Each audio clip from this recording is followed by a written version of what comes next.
some of the pressure that was on him, right? But he's made a heap of problems where he has separated thousands of kids from their families. And they did this without really keeping track, because this had never been a policy.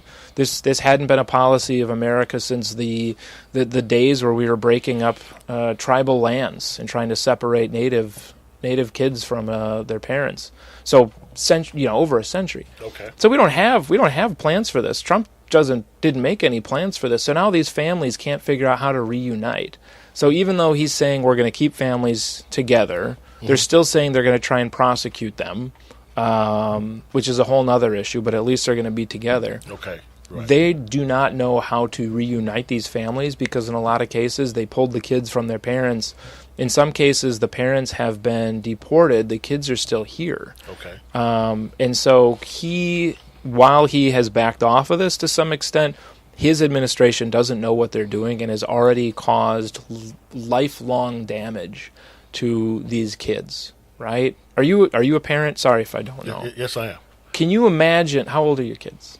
One that's 27 and one 13. So imagine they were young at some point, I assume. Yes. Okay. So can you imagine when they were kids? Yes. Right? They look up at you, and maybe hopefully they do still. They look up at you as being their defender, of somebody who is standing up to them. That is how every kid views their parent. Yes. And if that changes in a very violent way of being ripped apart, that leaves that child. That would leave if that had happened to your kids, right? Imagine if they were 3, and some of these kids are under a year, and suddenly their parent is ripped away from them, and they never know if they're going to see their parent again. Wow. And even the parents are told, you're never going to see your kid again. They're told that. Wow. Right? And think of the emotional scars that leaves on their lives. And these are people who are leaving horrendous situations. They're getting gunned down by MS-13 and have to travel hundreds of miles to try and find hope.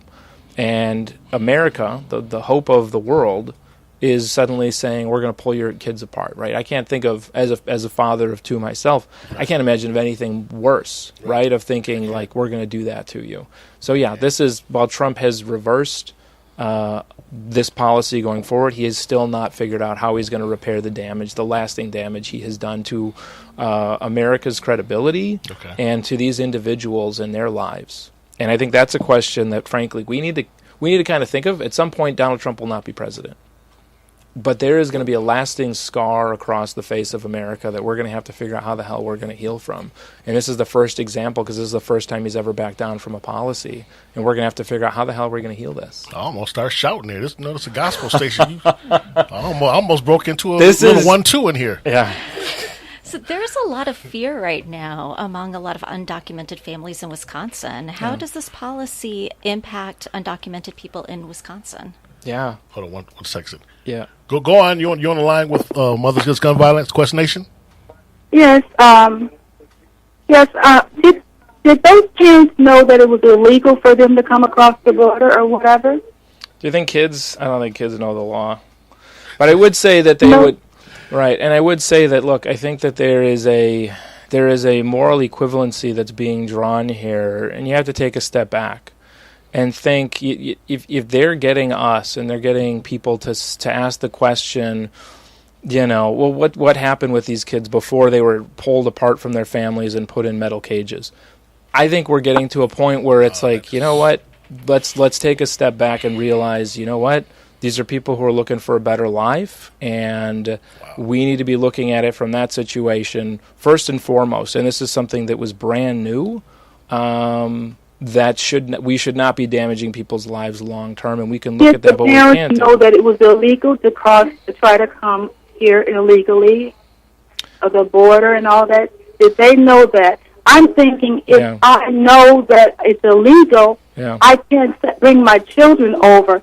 And I've heard that some of these cartels are giving people children that are not even theirs. And, at some point, the United States can't solve everybody's problem. They've got to learn to solve their own problems in their own country. And that's not being wrong. You can't let everybody live in your house. Yeah, the problem with that is there's not there is a course for people to be able to come to our country and say and seek refugee status. No, we don't. We have that because if you are fleeing MS-13, where they are coming to shop owners and demanding payment, and if you don't pay them, they'll chop off your fingers. That's happened. Or they're demanding you either join them or they'll kill your kids. Yes. You're in that situation, you should say, well, okay, we're going to stand up to them. You don't have any guns. These are different countries. You don't have the option to be able to fight back. They leave, right? And they're thinking, well, we're going to go to some place where we can file as a refugee. And America has refugee applications. What isn't getting a lot of attention is what happened is they're saying, well, these folks didn't register at the points of entry. That's what you're supposed to do, right? You may have heard that. What you may not have heard is that they then station American troops before the points of entry to prevent families from being able to get there and actually register for refugee status.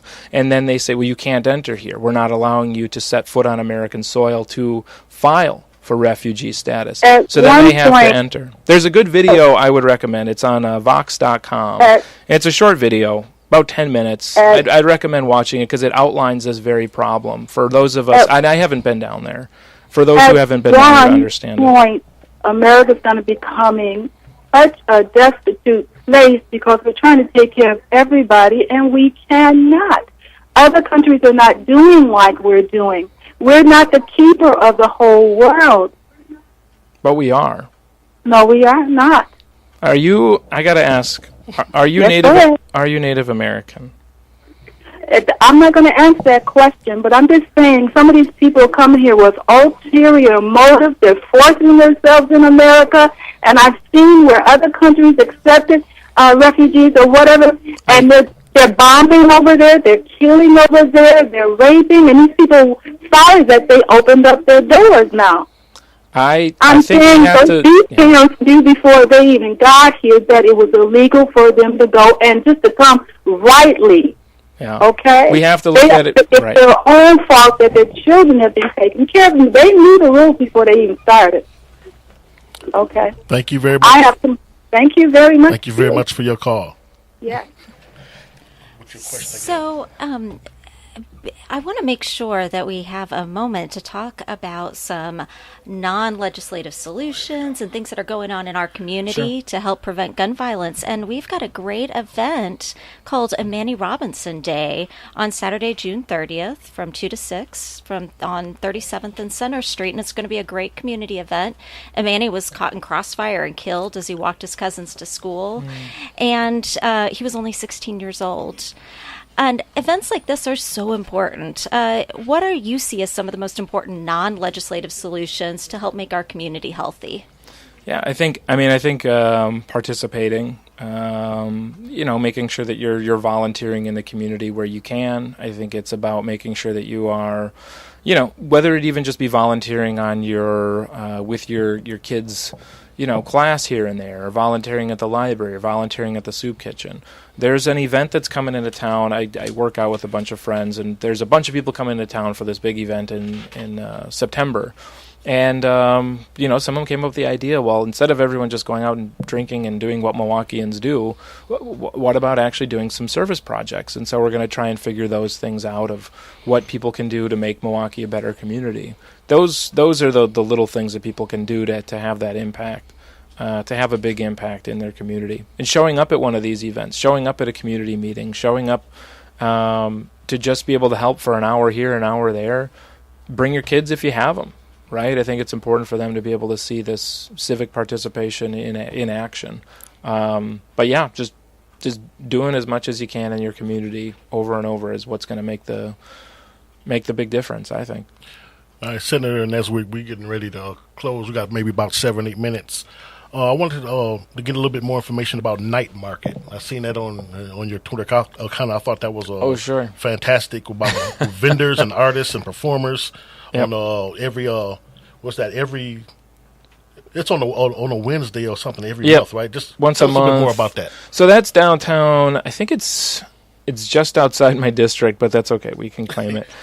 Milwaukee puts it on, which is a great group. Young professionals. They're awesome. And that is something that happens once. I think they're starting the first one in a couple of months, or a couple of weeks. Sorry, July 11th is the first one, right. And it's where they shut down the street. Okay. This is right in the heart of downtown. You get people from all different backgrounds, all different, all different areas and walks of life all around Milwaukee, coming out, hanging out, playing music, listening to music, eating food, dancing, having a good time. You're just as likely to see an old classmate as you are to see the mayor walking down the street and having up and grabbing a beer with them. So that's every month. The first one is on July 11th, 5 o'clock, and it's on Wisconsin Avenue between 2nd and 4th Streets. So it's one of those good things that's happening in the community that people love. And that's from 5 to 10 p.m., right? Yep. Okay, yeah, I have the dates here. July 11th, and then August 15th, and September 12th. That's right. Yeah, and that's just for the summer, and it's gonna. Yep, they always just do it in the summer. So this is, how many years have they been doing this? At least this is at least the third. It might even be the fourth. Wow, I've never heard of this before. Yeah, come on down. I will. I will be there. It's a good time. Okay. You can roast a marshmallow, make a s'more. You can hang out, paint the ground. They have sidewalk chalk, and it's fun. They make a dance floor too for people who think it's a good idea to dance in public. Are you a pretty good dancer? No. I'm gonna. Yeah, that's a fact. That's not even a opinion. I'm almost certain I've heard you do karaoke. Yeah. It was pretty good. I hope there is no videos of that. You almost had me moonwalking in here when you said that about Trump earlier. No? Oh, my gosh. Okay, we have anything of closing out here? Lightning round. If anybody would like to get more involved with Moms Demand Action for Gun Sense in America and use this as one way to make their voice heard, we'd love to have you join us. And you can text the word READY to 64433 or show up to our meeting on Monday at the MLK Library at 6 o'clock on June 25th.